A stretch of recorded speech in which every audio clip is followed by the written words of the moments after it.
কথার কর্মে দেখি কত দূর বলা যায়।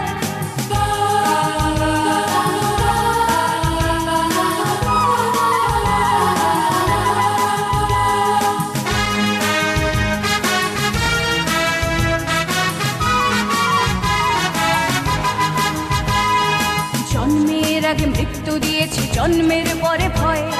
সকালে বিকালে শরীর আগলে লুকিয়ে বাঁচতে হয়। যদি ভুলচুক হয় কোনোভাবে অসাবধানের বশে, 2 বছরেই ধর্ষিতা তুই, তোরে কিন্তু দোষে চিৎকার করে